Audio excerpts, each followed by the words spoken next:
Hai, selamat datang kembali di Mimin Art Channel. Tentunya penasaran kan dengan alur cerita selanjutnya? Yuk kita langsung saja dengerin ceritanya. Bab 16. Jam menunjukkan pukul 4 sore. Anissa yang melihat bosnya bersiap untuk pulang segera menghampirinya dan mengutarakan maksudnya. Maaf tuan, saya ingin bicara sebentar, ucap Anissa. Ada apa? Tanya Rehan cuek. Biasakah saya tetap bekerja walaupun tangan saya terluka? Tanya Anissa dengan sedikit rasa takut.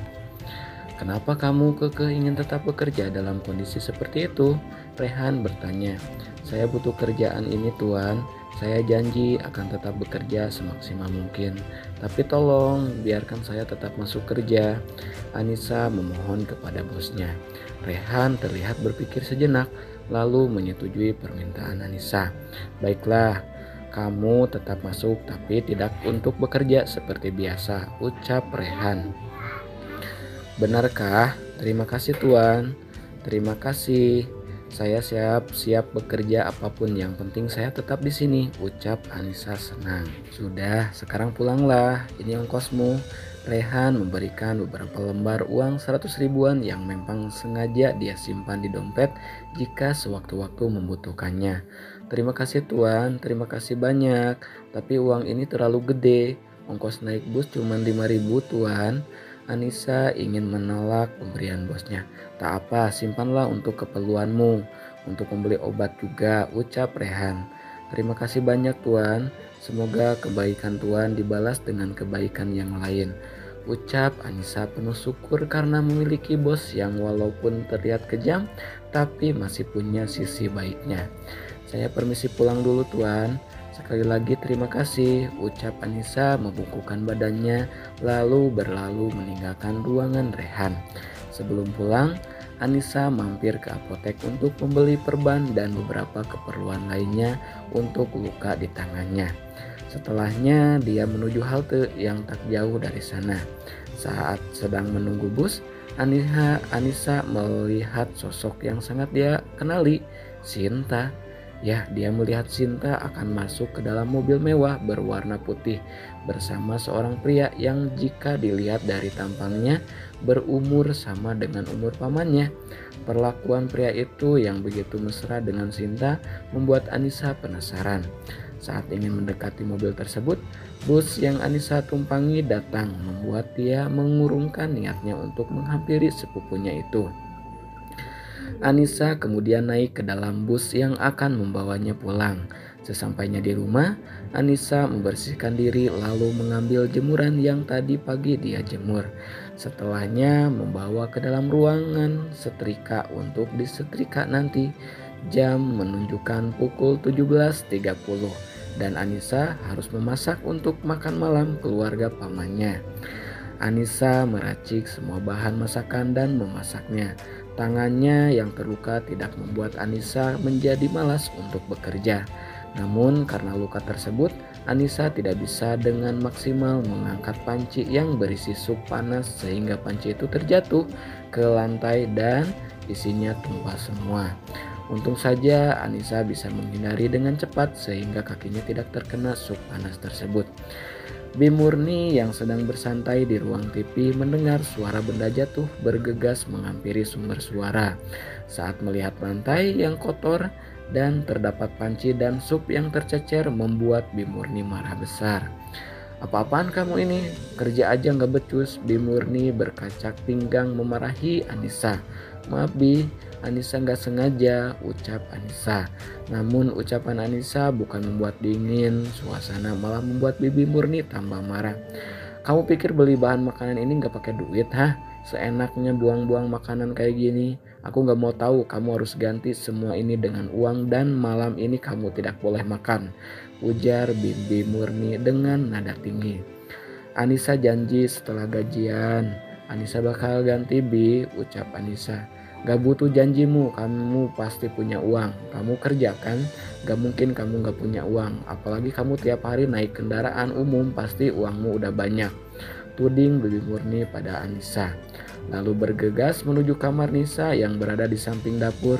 Bibinya membuka lemari Anissa dan menemukan beberapa lembar uang 100 ribuan di bawah bajunya. ini dia, ternyata kamu diam-diam punya banyak uang ya. Dari mana kamu dapat uang segini banyaknya? Atau kamu ngejual diri? Tuduh bibinya. Jangan Bi, itu buat beli obat dan perban Anissa. Anissa mohon jangan diambil semua. Anissa memohon pada bibinya. Enak aja kamu, ini buat ganti sup yang tadi. Dan ingat, kamu di sini juga harus bayar. Dari dulu kamu udah aku bebasin buat bayar, tapi sekarang kamu harus bayar jika ingin tetap tinggal di sini, ucap Bi Murni pada ponakannya. Bi, Anissa mohon sisakan selembar untuk Anissa Bi. Anissa nggak punya uang lagi selain itu. Anissa mohon. Anissa bersimpuh memohon di kaki bibinya, berharap sang bibi menaruh simpati dan memberinya sedikit uang. Tapi apa yang Anissa lakukan hanyalah sia-sia karena sang bibi tidak menghiraukannya. Dengar kamu, di sini cuma numpang dan udah saatnya kamu balas budi dengan memberiku uang sebagai ganti rugi uang yang udah suami saya keluarkan untuk membiayaimu sekolah dan makan di sini. Cepat siapkan makanan malam dan kamu gak ada jatah makan malam ini. Satu lagi, jangan sampai kamu mengadu pada pamanmu kalau aku melakukan ini padamu. Kalau sampai itu terjadi, kamu akan tahu akibatnya, kata Bi Murni. Menghempaskan kakinya membuat Anissa terjatuh tanpa menghiraukan keponakannya yang tersungkur ke lantai. Bibi Murni keluar dari kamar Anissa dan pergi menuju kamarnya. Anissa yang tidak bisa berbuat apa-apa dengan tingkah bibinya hanya menangis terisak-isak. Anissa bangkit dan mengelap air mata di pipinya saat teringat bahwa dia harus cepat menyelesaikan masakannya jika tidak ingin terkena amarah bibinya kembali. Anissa kembali ke dapur membereskan kekacauan yang ada dan melanjutkan masaknya. Setelah semua masakan terhidang di meja makan, Anissa kemudian pergi ke kamar. Dia tidak ingin menimbulkan banyak pertanyaan. Jika sampai pamannya melihat tangannya yang terluka, Anissa merebahkan tubuhnya di atas ranjang kecilnya, berniat mengistirahatkan tubuhnya sejenak sebelum melanjutkan pekerjaannya. Tak terasa Anissa tertidur karena saking lelahnya. Anissa terbangun saat Sinta mengguyur tubuhnya dengan air dingin, mengagetkan Anissa. Enak banget ya jam segini tidur. Lo lupa kerjaan lo masih numpuk kah? Ucap Sinta marah. Maaf aku ketiduran, jawab Nisa sambil merapikan rambutnya yang berantakan karena air itu. Maaf, gue gak butuh maaf lo. Cepat sekarang lo setrika baju gue semuanya. Gue mau pakai besok pagi, ucap Sinta kemudian. Ya, aku setrika sekarang, tapi aku mau ganti baju dulu, bajuku basah, jawab Nisa. Udah berani ngejawab sekarang ya.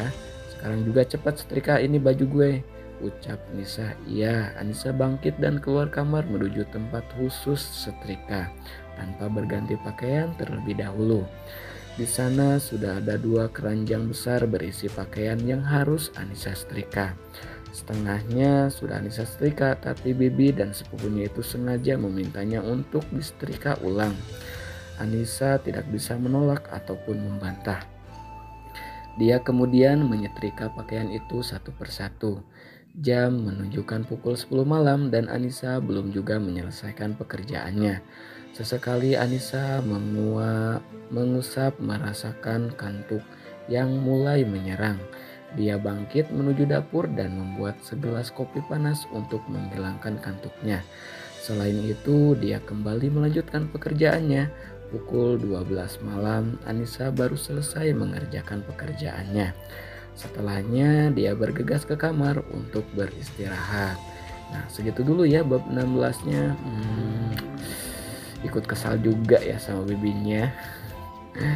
Makasih ya yang selalu stay tune. Jangan lupa di like, di subscribe juga. Bye bye.